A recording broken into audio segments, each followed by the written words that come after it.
प्रिय विद्यार्थियों, आज का हमारा जो विषय है वो है संज्ञा। और संज्ञा जो है वो व्याकरण का एक बहुत ही महत्वपूर्ण विषय है और मैं इसे बहुत ही सरल ढंग से आपको समझाने की कोशिश कर रहा हूं, आप समझें। सबसे पहले हम ये जान लेते हैं कि संज्ञा होती क्या है, यानी उसकी परिभाषा क्या है। देखो, किसी व्यक्ति, वस्तु, स्थान या भाव के नाम को संज्ञा कहते हैं। यानी व्यक्ति, अब व्यक्ति का मतलब यहाँ पर कोई आदमी नहीं है, ये ध्यान देने की बात है। ज्यादातर लोग इसको समझ नहीं पाते हैं। व्यक्ति का मतलब आदमी बिल्कुल नहीं है। व्यक्ति का मतलब है जीवित। वो चाहे आदमी हो, चाहे स्त्री हो, चाहे कोई पशु हो, चाहे कोई पक्षी हो। ठीक है, व्यक्ति का मतलब जीवित प्राणी है यहाँ पे। यानी कोई जीवित प्राणी हो, कोई वस्तु यानी कोई चीज का नाम हो, जीवित प्राणी का नाम हो, स्थान का नाम हो, या भाव। अब भाव का मतलब क्या होता है? भाव का मतलब होता है गुण या दोष। किसी में या तो गुण होता है या दोष होता है। जैसे ठंडाई, ऊंचाई, मोटाई, सच्चाई, ईमानदारी, ये सब गुण है। ठीक है, तो किसी जीवित व्यक्ति यानी जीवित या जीवित प्राणी, वस्तु, स्थान या भाव के नाम को हम संज्ञा कहते हैं। ये पहली बात। अगली बात, मुख्य रूप से संज्ञा 3 प्रकार की होती है। क्रमांक 1, व्यक्तिवाचक संज्ञा। देखो, बहुत सरल ढंग से मैंने आपको समझाने का प्रयास किया है इसमें। व्यक्तिवाचक संज्ञा। अब व्यक्ति का मतलब मैंने पहले ही आपको बताया है कि कोई आदमी नहीं है। व्यक्ति का मतलब कोई आदमी यहाँ पर बिल्कुल नहीं। यहाँ पर व्यक्तिवाचक संज्ञा का मतलब है वह संज्ञा जिसका विशेष नाम हो।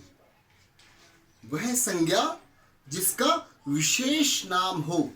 अब आप समझेंगे कैसे विशेष नाम। मान लो मैंने बोल दिया नदी, आपको पता चला कौन सी नदी? नहीं ना। मैंने बोला देश, देश नाम तो है किसी चीज का, आपको पता चला कौन सा देश? नहीं चला।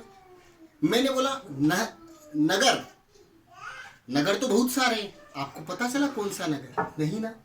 यानी नाम नहीं, किसी का विशेष नाम जब दिया जाए वहां पर व्यक्तिवाचक संज्ञा होती है। जैसे मैंने अभी बोला था नदी, तो आप नहीं समझ पाए कौन सी नदी। अगर मैं बोलूं गंगा, आप समझ गए गंगा नदी की बात हो रही है। ऐसे ही अगर मैं बोलूं देश, तो आप नहीं समझ पाएंगे। लेकिन देश की जगह मैं बोल दूं भारत, नेपाल, अमेरिका, तो वो उस देश का विशेष नाम है, तो वो क्या होता है? व्यक्तिवाचक संज्ञा। यानी कि जब किसी का नाम नहीं बल्कि विशेष नाम हो जिससे उसकी सीधी पहचान हो जाए, वहां पर व्यक्तिवाचक संज्ञा होती है।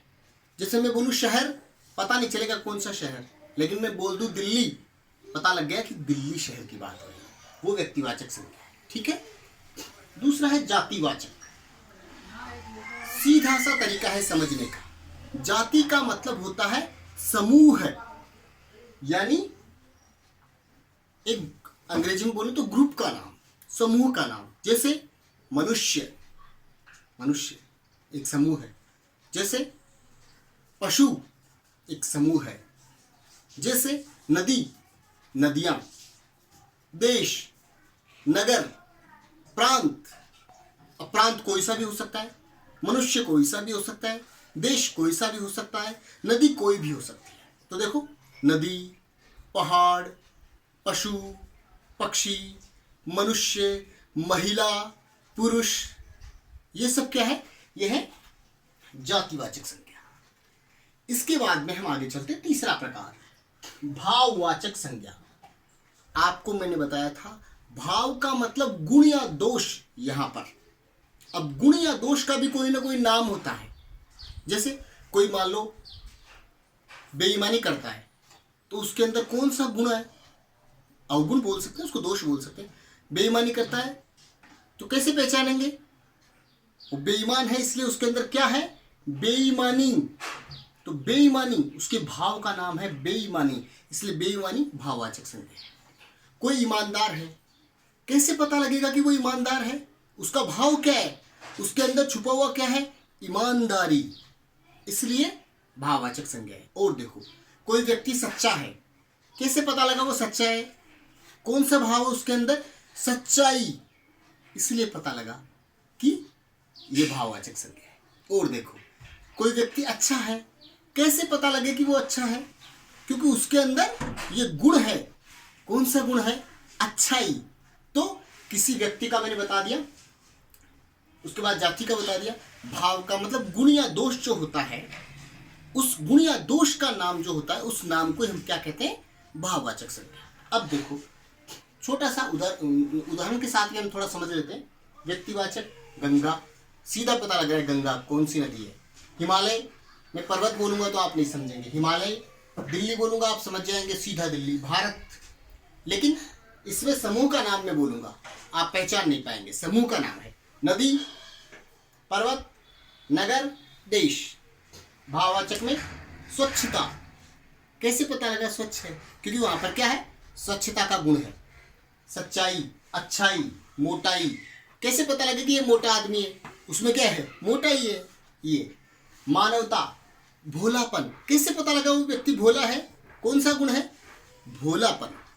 धन्यवाद।